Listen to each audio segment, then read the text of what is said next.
Mari kita tundukkan kepala dalam doa sebelum kita melihat belajar firman Tuhan pada hari ini.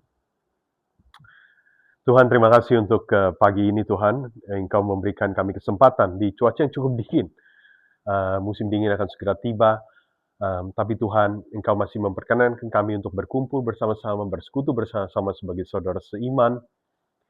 Bapa, kiranya Engkau hadir bersama-sama dengan kami. Roh Kudus, Engkau pimpin kami semua, termasuk hamba dalam menyampaikan kebenaran firman-Mu. Hanya kebenaran-Mu sajalah yang diberitakan Tuhan. Dan Engkau buka mata hati pikiran kami, agar kami bisa mengerti firman-Mu, bukan hanya secara intelektual, tetapi juga bisa mengaplikasikannya dalam hidup sehari-hari, dan menjadi saksi-Mu. Tuhan, kami berdoa untuk siapapun teman-teman yang tidak bisa hadir pada hari ini, Engkau dimanapun mereka berada, Engkau tilik mereka semua Tuhan, Engkau lindungi mereka semua. Dan juga Tuhan, hamba berdoa untuk Pak Made yang masih kurang 100% fit, atau orang-orang lain juga yang sedang mengalami mungkin flu atau batuk-batuk Tuhan karena cuaca cukup dingin. Tuhan tolong sembuhkan mereka, berikan kekuatan pada mereka.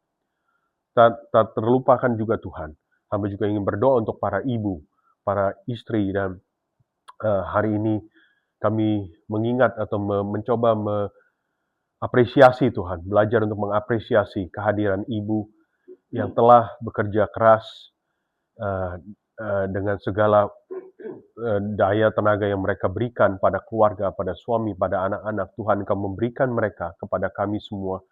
Biarlah kiranya Tuhan kami selalu bersyukur, belajar untuk berterima kasih atas kehadiran mereka dan tidak menyia-nyiakan Tuhan apa yang mereka sudah kerjakan. Bapa, sekali lagi segala kemuliaan hanya bagi-Mu, dan hamba berdoa Engkau ampuni dosa kami dan berikan kami ruang dan waktu untuk bisa berkonsentrasi pada saat ini, pada momen ini Tuhan.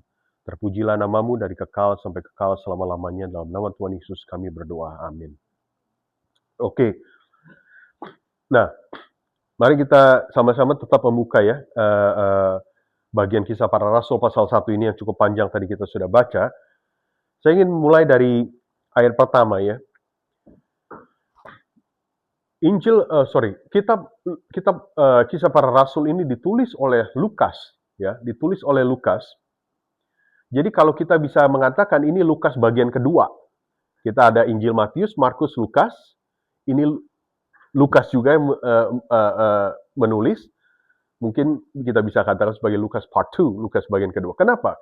Karena kalau di dalam ayat pertama kita buka, kita lihat dikatakan bahwa Hai Theophilus, ya, Hai Theophilus, dalam bukuku yang pertama, Lukas merefer kepada Injil Lukas yang dia tulis. Ya, aku menulis tentang segala sesuatu yang dikerjakan dan diajarkan Yesus. Ya, nah mari kita lihat. Saya bacakan saja. Lukas pasal 1. Ya, saya kembali ke Lukas pasal 1. Ayat 1. Theophilus yang mulia, banyak orang telah berusaha menyusun suatu berita tentang peristiwa-peristiwa yang telah terjadi di antara kita. Ya, seperti yang disampaikan kepada kita oleh mereka yang dari semula adalah saksi mata dan pelayan firman. Karena itu, setelah aku menyelidiki segala peristiwa itu dengan seksama dari asal mulanya, aku mengambil keputusan untuk membukukannya dengan teratur bagimu, supaya engkau dapat mengetahui bahwa segala sesuatu yang diajarkan kepadamu sungguh benar. Ya, jadi dalam pembukaan Injil Lukas yang ia tulis, jadi kitab Lukas ini ditulis untuk seseorang yang bernama Theophilus. Siapa Theophilus kita kurang tahu. Alkitab tidak mencatat, tetapi kemungkinan besar ia adalah seseorang yang mempunyai posisi tinggi di dalam pemerintahan Romawi pada saat itu. Dan Lukas adalah seorang, latar belakang itu seorang dokter, dia adalah seorang yang berpendidikan. Ya. Perhatikan juga ya, pada waktu Lukas mengatakan bahwa di dalam ayat ketiga, Lukas pasal 1 ayat 3, karena itu setelah aku menyelidiki segala peristiwa dengan seksama dari asal mulanya, aku menyelidiki. Lukas tidak terima begitu saja pada waktu pemberitaan Injil diberitakan, pada waktu ia mendengar. Tetapi ia kemudian menyelidiki. Ya. Sampai akhirnya ia menarik kesimpulan bahwa ini adalah sesungguhnya hal yang benar. Oleh karena itu, Theophilus, aku bukukan semua peristiwa yang aku dengar, yang aku belajar. Nah, itu kurang lebih pembukaan daripada Injil Lukas. Kembali kepada kisah para rasul, Lukas melanjutkan. Setelah ia menceritakan tentang pelayanan Tuhan Yesus ketika ia masih ada di muka bumi, ya, sampai kurang lebih ia sampai ia kembali ke surga.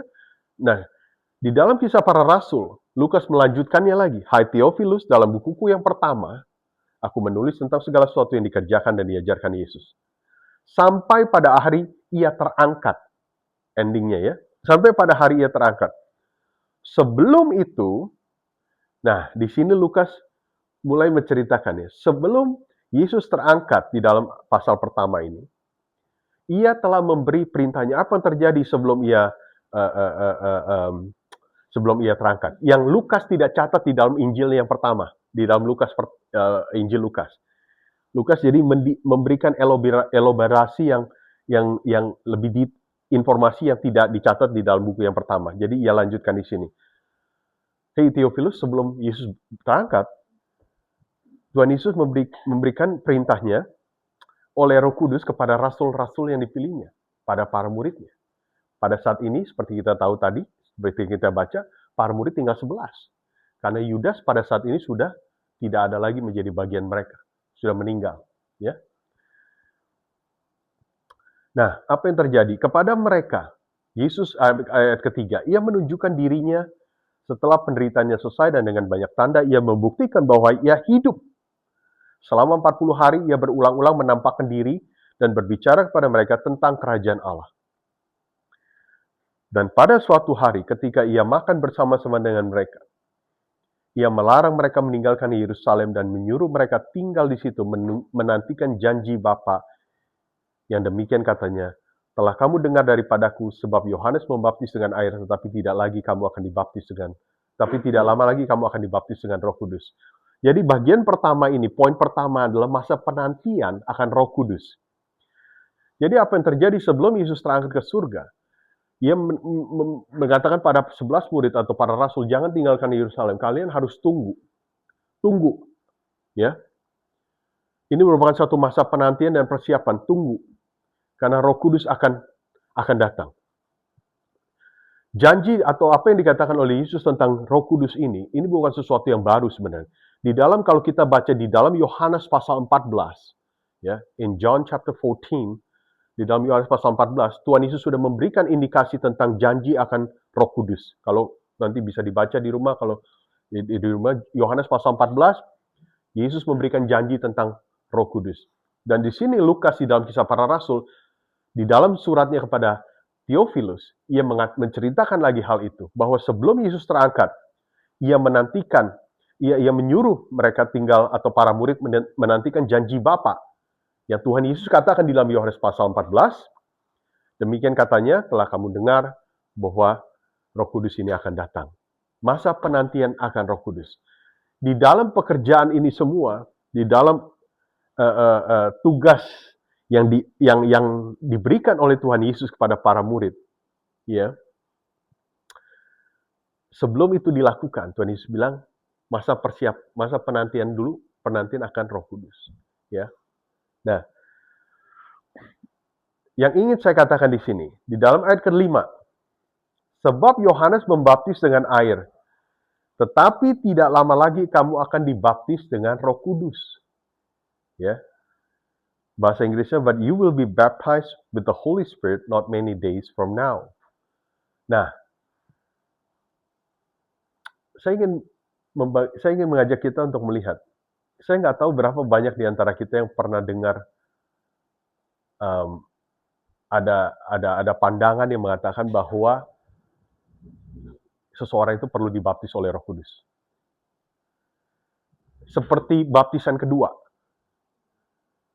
The baptism of Holy Spirit, the Holy Spirit baptism. Ya, seperti baptisan yang kedua. Nah, saya ingin mengajak kita untuk melihat konteksnya gimana ya. Pandangan saya ya tentang baptisan Roh Kudus ini, saya bilang itu tidak perlu. Kenapa ya? Karena kita lihat di dalam Kisah Para Rasul, kenapa Tuhan Yesus mengatakan di sini bahwa kamu akan dibaptis oleh Roh Kudus. Perhatikan selalu pada waktu kita belajar membaca firman, selalu ingat dan ingat dan ingat konteks. Pahami konteksnya. Ya, jangan ambil cuplikan satu ayat lalu diaplikasikan, dipakai. Padahal tapi tanpa mengerti konteksnya apa sebenarnya. Contohnya apa maksud saya? Perhatikan lagi di dalam Kisah Para Rasul pasal 1 ayat 5.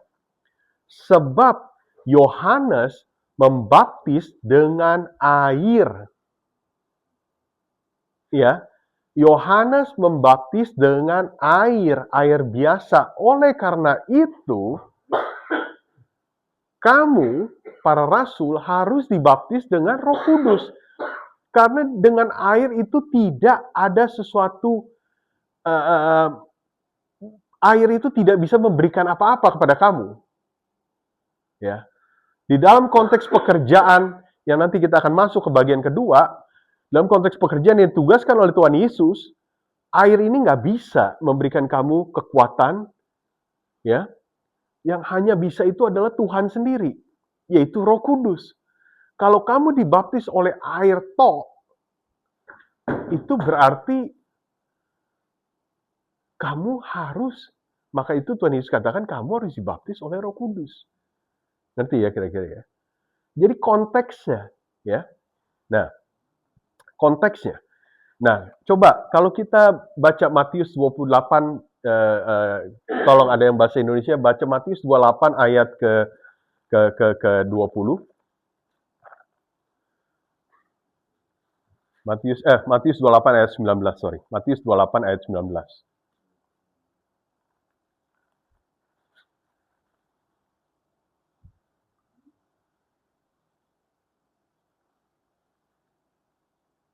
Karena itu pergilah, jadikanlah semua bangsa muridku dan baptislah mereka dalam nama Bapa dan Anak dan Roh Kudus. Ya, thank you, Dedi.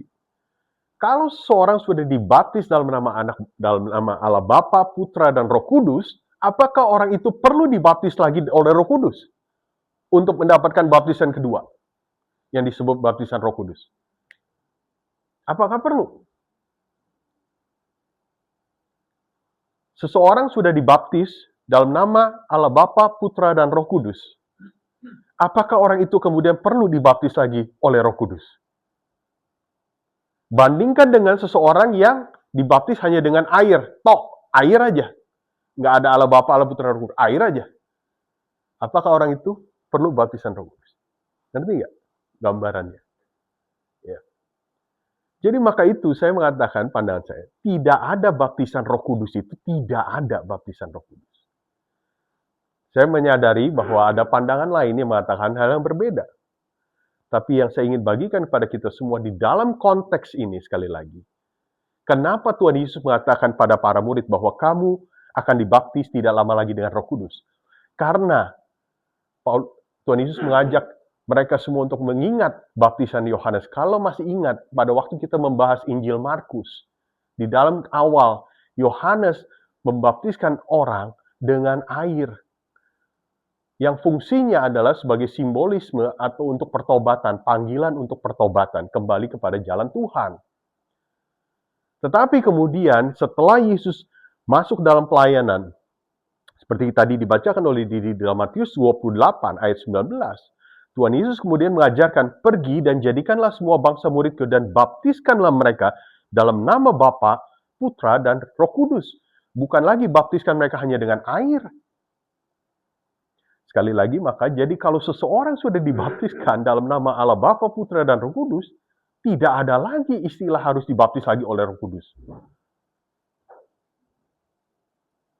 Ya. Jadi konteksnya kita harus mengerti dan harus kita lihat. Jangan cuma ambil cuplikan bahwa tuh dikatakan bahwa tidak lama lagi kamu akan dibaptis dengan Roh Kudus. Berarti diambil itu, tapi dia nggak membahas bahwa Tuhan Yesus sebelumnya mengatakan bahwa Yohanes membaptis dengan air. Jadi jangan cuma ambil sepilah-sepilah begitu lalu dijadikan sesuatu yang sesuai dengan kepemikiran kita atau kemauan kita. Ya. Sekali lagi saya menyadari bahwa tidak semua orang berpandangan yang sama. Ada orang yang berpandangan yang hal lain. Nah, nanti kita akan melihat pekerjaan Roh Kudus bagaimana ya. Di dalam Kisah Para Rasul ini banyak. Nah, oke, kalau poin pertama, dalam masa penantian dan persiapan, poin pertama itu masa penantian akan Roh Kudus. Kalau Tuhan Yesus mengatakan bahwa kalian atau para murid yang tadinya dibaptis dengan air saja, para rasul, harus sekarang dibaptis dengan Roh Kudus. Nah, kemudian pertanyaannya, lalu fungsi dan tujuannya itu apa? Ya, fungsi dan tujuannya itu apa? Kita masuk ke dalam poin kedua, yaitu masa penantian akan pekerjaan misi. Masa penantian akan pekerjaan misi. Tapi sebelumnya kita lihat di ayat ke-6, setelah Tuhan Yesus mengatakan hal tersebut di dalam ayat ke-5, ayat ke-6 dikatakan bahwa para rasul, maka bertanyalah mereka yang berkumpul di situ, Tuhan, maukah engkau pada masa ini memulihkan kerajaan bagi Israel? Sangat menarik di sini ya, sangat menarik di sini. Pada waktu Tuhan Yesus mempersiapkan mereka, berkata, jangan tinggalkan Yerusalem, tunggu dulu, sabar ya. Karena ada pekerjaan besar yang kalian harus lakukan tidak lama lagi, tapi for the time being, untuk sementara waktu ini sabar dulu, karena kalian harus dibaptis oleh Roh Kudus. Tapi yang ada dalam benak pikiran para murid, mereka nggak mengatakan amin atau haleluya tapi yang mereka tanya pada Yesus adalah, Tuhan, maukah engkau pada masa ini memulihkan kerajaan bagi Israel? Seperti Tuhan ngomong A, mereka jawabnya B. Ya, di dalam benak hati pikiran mereka, para rasul ya. Sekali lagi, kembali lagi kalau kita ingat dalam kisah pelajaran, nggak tahu berapa banyak yang ingat pada waktu pelajaran Injil Markus, ini hal yang kurang lebih serupa yang mereka juga tanyakan pada Yesus tentang kapan kerajaan Israel akan dipulihkan. Di dalam benak para murid pada saat ini, sampai pada saat ini meskipun Tuhan Yesus sudah bangkit ya, tetapi di dalam konsep pemikiran para murid masih saja bahwa mereka beranggapan Mesias atau Mesias yang sang juru selamat, sang penyelamat ini, misi dan tujuannya adalah untuk menjatuhkan kerajaan Romawi dan membangkitkan lagi kerajaan Israel kembali seperti kepada kerajaan Daud, zaman emas kerajaan Daud. Pada waktu di perjanjian lama, di mana Israel begitu besar, begitu hebat. The golden age-nya gitu. Kapan Tuhan engkau akan memulihkan ini sampai kita kembali ke golden age itu lagi. Masa emas itu lagi. Jadi di dalam konsep pemikiran para murid sampai pada saat ini masih seperti begitu. Mereka berpikir bahwa fungsi Mesias adalah begitu. Apalagi sekarang Tuhan Yesus sudah bangkit. Pasti dia punya kekuatan untuk menghabiskan ini Romawi, bikin kita lagi, memulihkan kita lagi menjadi satu negara dan bangsa yang super hebat. Ya. Nah, jawaban yang menarik, Tuhan Yesus dalam ayat ke-7 mengatakan, engkau tidak perlu mengetahui masa dan waktu yang ditetapkan Bapa sendiri menurut kuasanya. Tetapi kamu akan menerima kuasa kalau Roh Kudus turun ke atas kamu dan kamu akan menjadi saksiku di Yerusalem dan di seluruh Yudea dan Samaria dan sampai ke ujung bumi. Jadi jawaban Tuhan Yesus adalah, engkau tidak perlu mengetahui masa dan waktu. Basically, apa yang Tuhan Yesus katakan, it's not your business. Right? Itu bukan urusanmu. Itu adalah, leave it to the Father. Itu urusan Allah Bapa. Dia mau hari ini, besok, tahun depan, 100 tahun lagi, 20 tahun lagi, itu urusan Allah Bapa. Itu bukan concern kamu. Itu bukan harus yang kamu pikirkan. Yang harus kamu pikirkan pada saat ini seharusnya adalah bagaimana menjadi saksiku di Yerusalem, di seluruh Yudea dan Samaria dan sampai ke ujung bumi. Yang harus menjadi concern, yang harus menjadi pusat perhatian kamu, para rasul, para muridku, adalah bagaimana Injil Kristus ini bisa diproklamirkan, bisa disebarluaskan sampai ke seluruh dunia. Itu yang harus menjadi pokok pikiran atau inti daripada pekerjaan yang harus kamu pikirkan. Bukan tentang kapan Israel akan dipulihkan kembali. Itu urusan Allah Bapa. Nggak usah terlalu worry dengan itu. Tapi pertanyaannya adalah hari ini, bagaimana dengan Injil Kristus? Yang kamu sudah dengar. Kamu sudah mengikutiku selama 3,5 tahun. Itu yang harus menjadi concern. Dan sekali lagi perhatikan ya di dalam ayat ke-8. Kamu akan menerima kuasa, kamu akan dibaptis oleh Roh Kudus dalam ayat ke-5 sebelumnya. Ayat ke-8 mengatakan, kamu akan menerima kuasa, tujuannya, kamu akan menerima kuasa ketika Roh Kudus turun ke atas kamu. Ketika Roh Kudus membaptiskan kamu, baptis dalam bahasa Yunani-nya, itu artinya diselam, immerse bahasa Inggrisnya. Ketika Roh Kudus, kamu menyelam di dalam Roh Kudus, kamu akan mendapatkan kuasa. Tapi tujuannya itu apa? Sekali lagi, Tuhan Yesus memberikan jawabannya di sini, yaitu menjadi saksiku di Yerusalem, di seluruh Yudea dan Samaria, dan sampai ke ujung bumi. Jadi, kita bisa melihat sekali lagi konteksnya. Roh Kudus, mereka akan dibaptis oleh Roh Kudus akan turun di dalam mereka, mempunyai satu goal, mempunyai satu tujuan, yaitu tidak lain adalah bagaimana mereka ini kemudian bisa menjadi saksi Kristus. Dengan kuasa yang diberikan, saksi Kristus sampai ke ujung bumi. Jadi tujuan Roh Kudus diberikan itu bukan untuk ketawa-ketawa, bukan untuk lompat-lompat, bukan untuk jungkir balik, bukan untuk entertainment, bukan untuk nge-show, pertunjukan kayak sirkus. Bukan. Sekali lagi, kita lihat konteksnya. Kita lihat apa yang dikatakan firman itu, firman Tuhan sendiri. Firman mengatakan bahwa, ya, kamu akan dibaptis oleh Roh Kudus. Sekali lagi, karena mereka dibaptis dengan air, dalam konteks pembaptisan Yohanes. Yang pada saat itu Tuhan Yesus belum ada. Belum mengatakan kamu dibaptis dengan Allah Bapa, Putra, dan Roh Kudus. Tetapi sekarang kalau Roh Kudus kamu sudah dibaptis oleh Roh Kudus, kamu sudah diberikan kuasa oleh Roh Kudus, lalu tujuannya apa? Untuk entertainment? Enggak. Untuk show-show? Enggak. Untuk hal-hal mistis? Enggak. Untuk hal-hal yang aneh-aneh gitu? Enggak. Tujuannya itu simple, jelas. Yang Tuhan Yesus katakan adalah, kamu menjadi saksiku di Yerusalem, Yudea, di seluruh Yudea dan Samaria, dan sampai ke ujung bumi. Bagaimana Injil Kristus bisa diberitakan? As simple as that. Sesederhana itu. Tujuan daripada the Holy Spirit.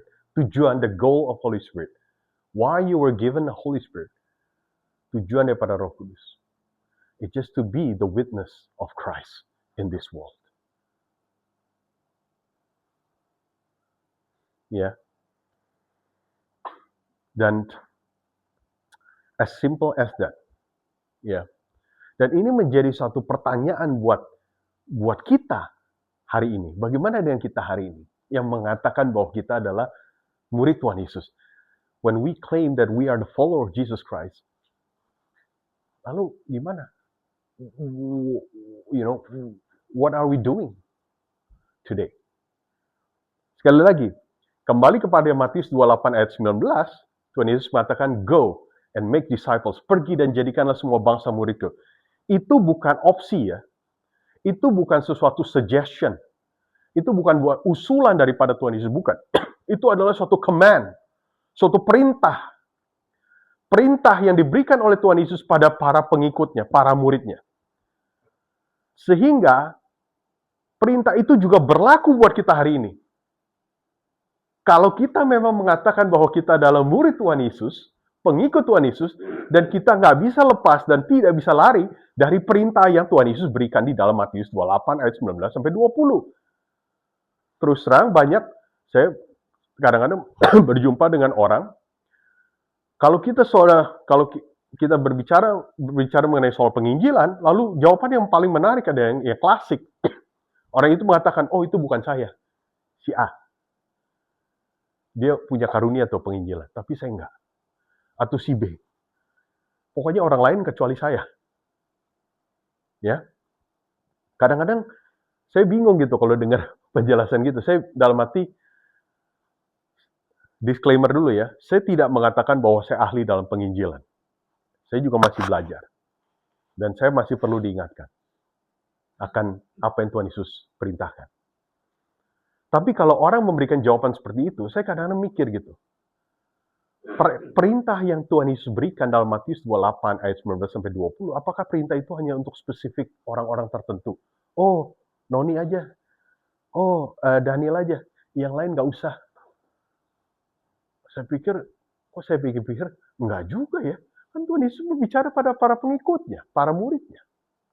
Kalau kita murid Tuhan Yesus, nah ya berlaku dong. Kalau kita mengatakan itu tidak berlaku, berarti dengan kata lain kita mengatakan bahwa kita bukan murid Tuhan Yesus. Ya kan? Jadi, ini merupakan suatu panggilan. Panggilan kenapa gereja itu hadir.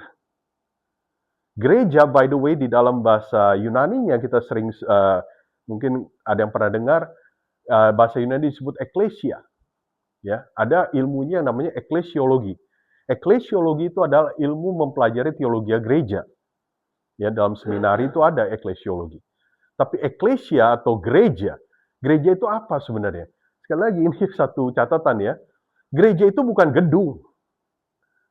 Gereja itu bukan ruangan, bukan bangku, bukan alat musik, bukan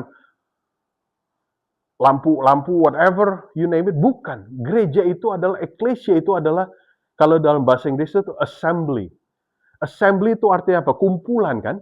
Kumpulan orang-orang. Yang kumpulkan orang-orang, bukan bangku-bangku yang kumpul. Yang kumpul itu adalah orang-orang. Jadi dengan kata lain, gereja itu adalah kumpulan orang-orang percaya. Jadi dengan kata lain, gereja itu adalah orang. Kamu, saya, kita adalah gereja. Komunitas ini adalah gereja. Secara prinsip. Cuma seringkali akhirnya dalam perkembangan sejarah kita salah kaprah ketika orang bilang gereja, asosiasi kita langsung gedung. Gedung di sana, di situ, jalan mana, jalan apa, jalan ini, dan jam berapa kebaktiannya, programnya apa, itu gereja bagi kita. Tetapi sesungguhnya, kalau kita kembali pada kisah para rasul, gereja itu bukan itu. Gereja itu, eklesia itu adalah komunitas, kumpulan orang-orang percaya, yang tidak lain adalah orang. Jadi sesungguhnya, tanpa gedung pun gereja itu ada. Selama masih ada pengikut Kristus, selama masih ada murid Tuhan Yesus, gereja itu akan terus ada. Tidak bergantung pada gedung, lokasi, jam tertentu, jam kebaktian tertentu, program tertentu. Tidak ada itu. Kita perhatikan di sini. Cikal bakal munculnya gereja di dalam masa penantian dan persiapan ini. Ya. Bahwa gereja ini adalah orang. Jadi panggilan kita hari ini, misalkan persekutuan ini terus terang, mau ngapain? Suka tidak suka kita harus berpikir, kita harus merenungkan. Mau ngapain?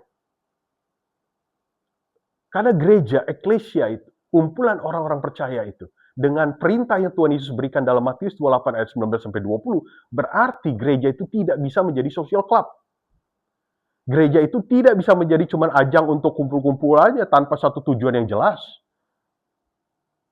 Asal-asal senang aja ketemu lu ketemu gue. Atau gereja itu juga bukan tempat untuk jingkrak-jingkrak. Atau gereja itu juga bukan cuma tempat untuk nyalain lilin, duduk manis, dengerin musik. Bukan. Gereja itu kalau kita lihat, kalau itu adalah kumpulan orang-orang, orang kita ini selama kita masih ada nafas kehidupan, kita ini kan bergerak kan, aktif, duduklah, berdirilah, kayak saya sekarang berdiri, ngomong. Berarti apa? Sifat gereja itu adalah aktif, bukan pasif. Maka itu Tuhan Yesus katakan, go, pergi, dan jadikan semua bangsa muridku. Pergi, Tuhan Yesus tidak katakan bahwa duduk, diam, tunggu saja sampai orang datang. Kamu mau gerejanya, gedungnya hebat, kecil, besar, sedang, harganya bermilion-milion, berjuta, entah atau harga gereja kamu cuma gubuk, perintah itu tetap sama. Pergi dan jadikan semua bangsa muridku. Tuhan Yesus tidak pernah mengajarkan pada para murid, duduk saja diam, tenang-tenang, nanti orang datang. Saya bicara dengan beberapa teman, banyak orang juga salah kaprah. Dia pikir beli gedung gereja udah bagus, nanti orang datang. Saya pikir nggak begitu cara kerjanya. Jujur, kalau seandainya seperti begitu, gereja penuh semuanya di mana-mana. Tapi kenyataannya hari ini, gereja, Apalagi di Australia, apalagi di Melbourne. Banyak yang kosong. Jumlah orang yang datang ke gereja beribadah itu makin turun. Dan ada survei dulu mengatakan, ini agak lama, tapi saya pikir masih berlaku. Kenapa di Australia ini? Kekristenan, kalau di Eropa udah lebih parah lagi. Kenapa kekristenan di Australia itu masih boleh dibilang, meskipun turun, tetapi masih oke. Masih oke. Survei itu mengatakan, kurang lebih kalau tidak salah mengatakan, karena ada kumpulan orang-orang etnis, imigran. Kalau tidak ada kelompok imigran, nyungsep dia. Saya terus terang, maaf nih, bukan saya gimana ya, tapi kadang-kadang gereja-gereja besar di Australia, jujur, kalau saya masuk, saya perhatikan gitu, banyak rambut hitamnya. Banyak rambut hitam. Saya kadang-kadang ngebayangin, kalau rambut hitam itu sebagian besar keluar, itu gereja gedung besar itu kosong saya rasa. Cuma beberapa gelintir aja. Saya tidak mengatakan ini hebat atau nggak hebat, tapi saya hanya mengatakan bahwa betul juga survei itu mengatakan Tuhan masih baik mengirimkan imigran sehingga kekristenan di Australia masih stabil, masih oke lah. Tapi sampai berapa lama kita nggak tahu. Kalau gereja terus tertidur, gereja terus melupakan misi, panggilannya, kenapa gereja itu ada in the first place? Why the church exists in the first place? Kenapa gereja itu lahir? Lahir untuk apa tujuannya? Untuk goalnya apa? Yang tidak lain Tuhan Yesus katakan sekali lagi, untuk menjadi saksiku di Yerusalem, Yudea, Samaria, dan sampai di ujung bumi. Kalau gereja tidak mengaminkan itu dan mengambil itu, to go and make disciples, dan gereja tinggal tunggu waktu. Kapan game over? Jadi sekali lagi, panggilan ini merupakan suatu panggilan gereja bagi orang-orang percaya. Kita tidak bisa complacent, tidak bisa take things for granted. Dan untuk melakukan pekerjaan misi ini, Tuhan Yesus katakan, kamu tidak akan lakukan dengan kekuatanmu sendiri. Roh Kudus akan turun dan akan membaptiskan kamu. Dengan kata lain, bersama dengan kamu. Maka itu sekali lagi, kalau coba kembali, bisa lanjutin di Matius 28, yang tadi, ayat ke-20-nya yang terakhir. Dan ajarlah mereka melakukan segala sesuatu yang telah diperintahkan kepadamu, dan ketahuilah, aku menyertai kamu senantiasa sampai kepada akhir zaman. Thank you, Dik. Perhatikan itu. Bahasa Inggrisnya, I am with you always to the end of the age. How so? How so? Tuhan Yesus mengatakan sebelum ia terangkat ke surga, that I am with you. So after Tuhan Yesus memberikan perintah, go and make disciples and baptize them and so on. At the end, Tuhan Yesus mengatakan bahwa I am with you always to the end of the age. How so? Kan Tuhan Yesus sudah naik ke surga. He already ascended to heaven. How is it going to be with us till the end of the age? That's why, maka itu kalau kita baca Kisah Para Rasul, how so? Because the Holy Spirit is going to be with you. Karena Roh Kudus akan bersama dengan kamu. Dan Roh Kudus berarti, Roh Kudus itu adalah pribadi. Yang tidak lain adalah Tuhan sendiri. Relasi di dalam Trinitas. Allah Bapa, Putra, dan Roh Kudus. Jadi Roh Kudus itu sekali lagi kita harus mengerti bukan kekuatan mistis. Bukan sesuatu yang serem-serem gitu. Bukan. Roh Kudus itu adalah Tuhan pribadi. Dia adalah pribadi. Maka itu Tuhan Yesus katakan, dalam konteks pekerjaan misi, aku akan bersama denganmu selama-lamanya. Kenapa? Karena kamu sudah dibaptis oleh Roh Kudus. Karena Roh Kudus akan dicurahkan kepada dirimu. Dengan kata lain Tuhan Yesus katakan, Tuhan bersama denganmu. Maka itu apa yang Tuhan Yesus katakan dalam Matius 28-20 itu masuk akal. Make sense. Dan kita lihat realisasinya di dalam Kisah Para Rasul. Dalam konteks khusus sekali lagi, ketika Tuhan bersama denganmu, dalam konteks apa? Dalam konteks pekerjaan misi. Sehingga kamu mempunyai kuasa. Sehingga kamu bisa berani, berdiri, berani berhadapan dengan orang, berbicara pada orang tentang Injil Kristus. Sekali lagi, di dalam konteks penginjilan, saya pernah katakan juga di sini, penginjilan itu bukan kita ajang berdebat. We are not debating with people.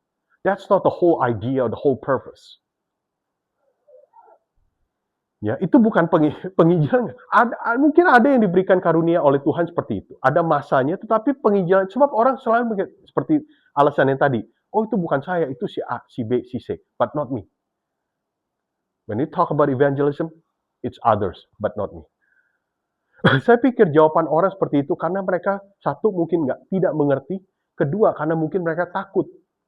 Kalau udah ngomong soal penginjilan, berarti apa pikirannya? Berarti gue mesti tahu ayat-ayat semua, gue mesti ahli teologi ya, gue mesti bisa debat dengan orang. Lalu kalau orang itu ateis, kalau orang itu saintis, bagaimana? Gue ntar kalau ditanya gue nggak tahu jawabannya apa, gimana? You see, all these pikiran-pikiran ini, this mindset, I think that's why people then, kemudian orang mengatakan bahwa it's not me, but them, but not me. Tapi sebenarnya penginjilan itu nggak begitu, nggak harus begitu. Penginjilan itu bisa kamu dengan teman duduk di kafe, just sharing life. Ya, penginjilan itu bisa kita bisa dengan teman, ya duduk di kafe dan kita hanya bisa berbicara tentang kehidupan aja, tentang kehidupan. Baru-baru ini, baru minggu lalu, saya bersyukur karena memang merupakan suatu doa saya yang sudah cukup lama. di kantor ada teman yang saya dekat gitu. Dia bukan orang Indo. Saya berdoa pada Tuhan sudah lama. Tuhan bagaimana ya? Dalam doa tuh Tuhan berikan kesempatan.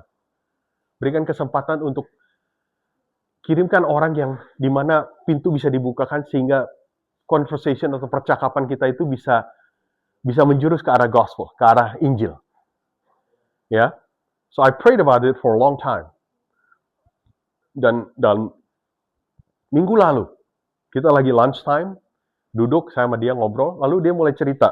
Dia cerita tentang keluarganya yang terlibat dalam saksi Jehovah Witness cult, ya. Dan dia cerita dia juga dipaksa waktu kecil, tapi waktu sampai dia year 10, setiap kali dia bilang mau kebaktian pergi ke Jehovah Witness, dia akan selalu bilang ke mamanya, gue sakit perut. Dia selalu di toilet. Setiap kali, every time want to go to the worship service, he will always be in the toilet. Sampai akhirnya mamanya pikir, ya udahlah, lu nggak mau ikut kita, ya udah. Akhirnya, dia nggak part of Jehovah Witness. Tapi dia lihat. Nah dari situ, secara singkat, akhirnya somehow ada pintu celah di mana saya mulai bisa masuk tuh tentang the gospel. Saya nggak ngomong banyak seperti saat ini, tapi saya mention kepada dia satu ayat yang merupakan ayat di mana saya juga mendapat conviction tentang kekristenan itu, yaitu Yohanes pasal 14 ayat 6. John chapter 14 verse 6. Siapa yang tahu itu? Tuhan Yesus mengatakan, Jesus said, I am the way, the truth, and the life. No one comes to the Father except through me. Saya share itu ayat pada dia. Jadi kita ngomong, dia masih mengeraskan hatinya. Dan saya nggak tahu kapan. Tapi saya hanya berdoa pada Tuhan, kiranya benih yang sudah ditanamkan. Mungkin nanti ada orang lain lagi yang menyiram. Mungkin Tuhan masih memberikan celah lagi nanti buat saya untuk follow up lagi. Ya. Tetapi poin saya di sini adalah, kita bisa melihat kesederhanaan di dalam penginjilan itu. Duduk, lagi ngomong, lunchtime, makan siang, kita ngobrol tentang hidup. Intinya saudara-saudara, teman-teman semua, adakah kerinduan di dalam hati kita? Berdoa pada Tuhan. Tuhan, kiranya Engkau kirimkan orang-orang. Engkau siapkan ladangnya. Engkau berikan aku keberanian dan kekuatan.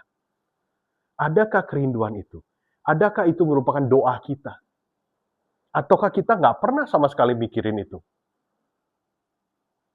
Mungkin banyak orang Kristen yang tidak pernah berpikiran seperti itu.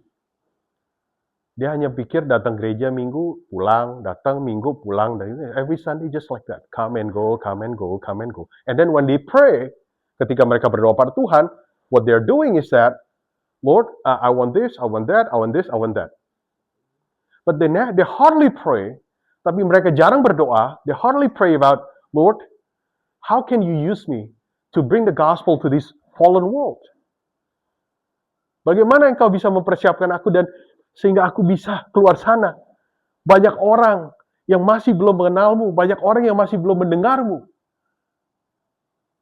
Di bus, kalau saya pergi kerja di bus, ya kereta api, bus, you name it lah kalau peak hour kan. Saya suka bertanya dalam diri saya, Tuhan, begitu banyak jiwa di dalam bus ini. Berapa banyak nih yang sudah mengenalmu? Do they know about you? Have we ever thought about that?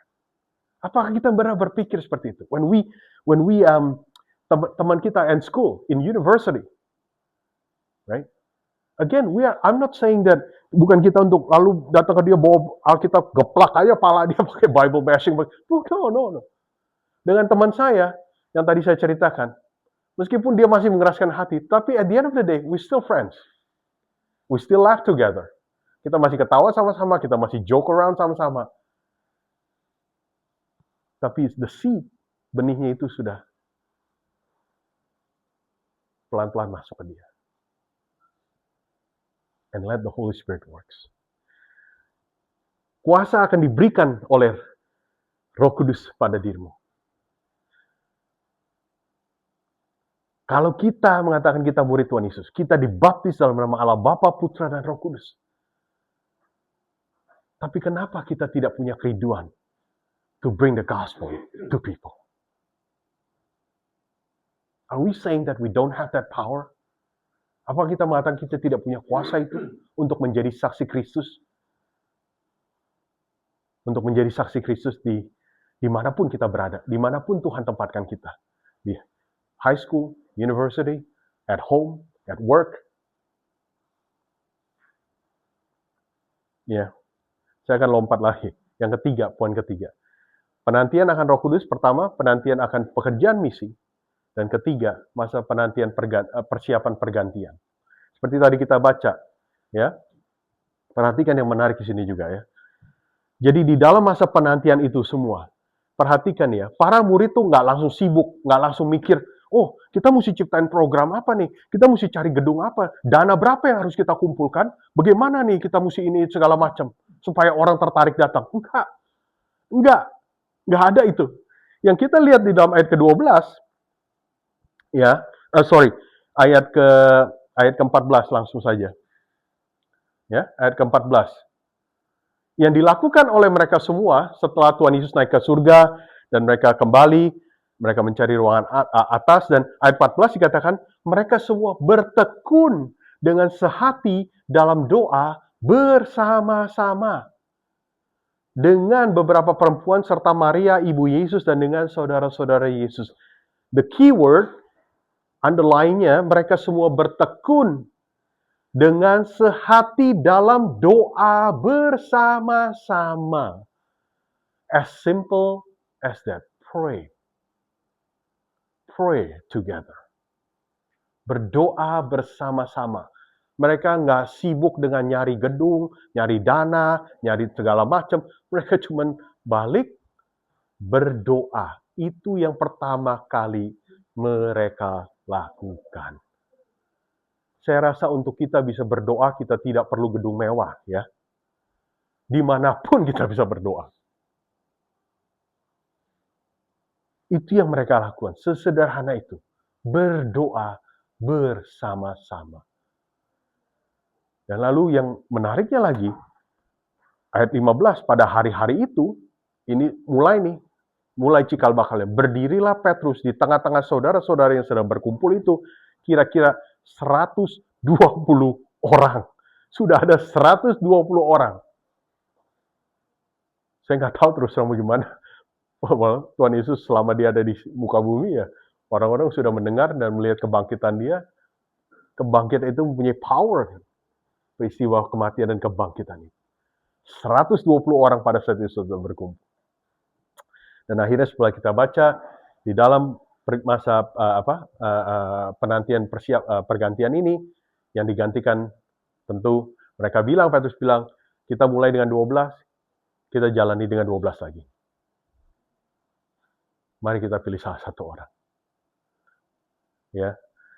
Satu hal saja yang ingin saya sampaikan di bagian ini.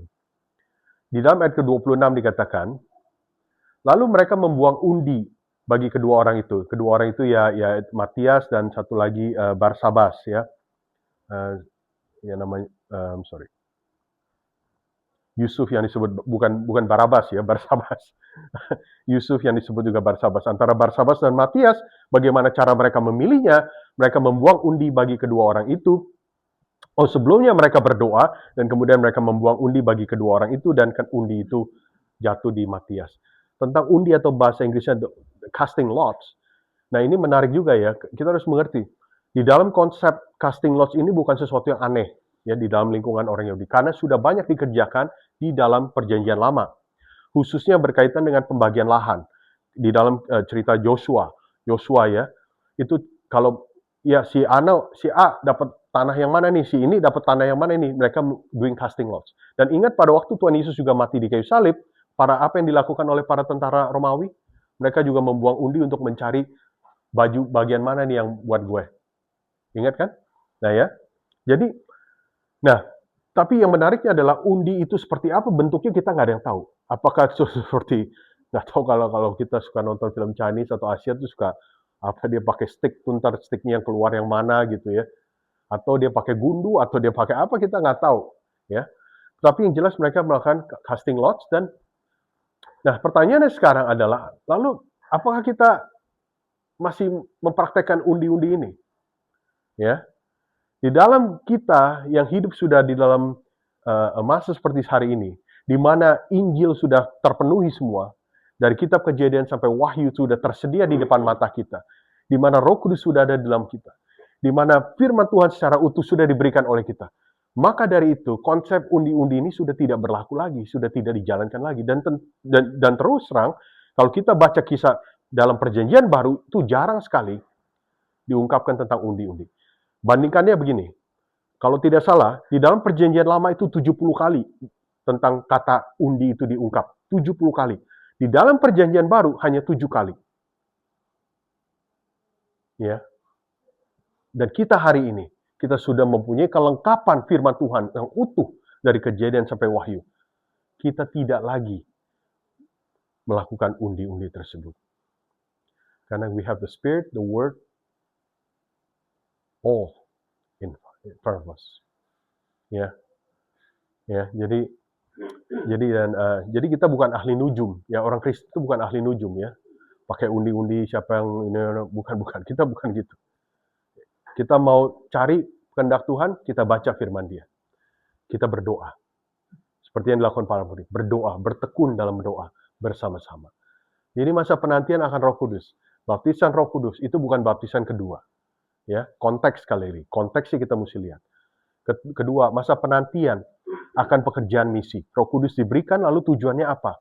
Bukan untuk huha-huha, bukan untuk mistis-mistisan, bukan untuk tengkang-tengking sini-sana, bukan untuk lompat-lompat, tetapi jelas tujuannya sederhana adalah untuk memberitakan Injil, menjadi saksi Kristus di Yerusalem, Yudea, Samaria, dan sampai ke ujung bumi. Itu.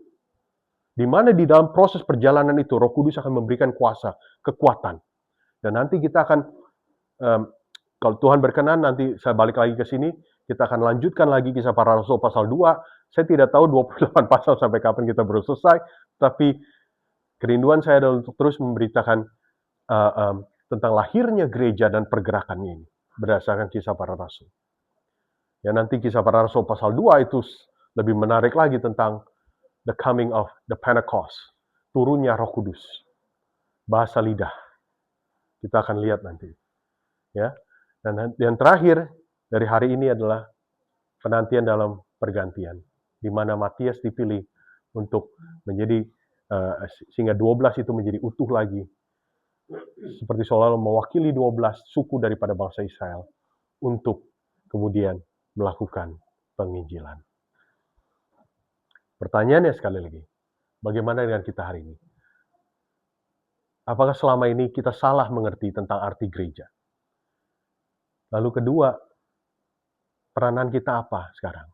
Adakah kerinduan dan doa bagi kita pada Tuhan untuk memakai kita menjadi alatnya, menjadi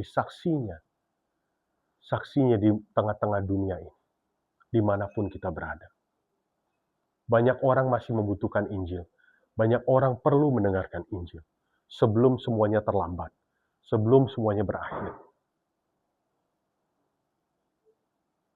Bawakan dalam doa. Bawakan dalam doa. Ya. Oke.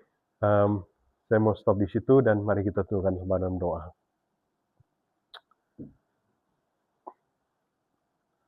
Tuhan, terima kasih untuk firman-Mu hari ini, Tuhan.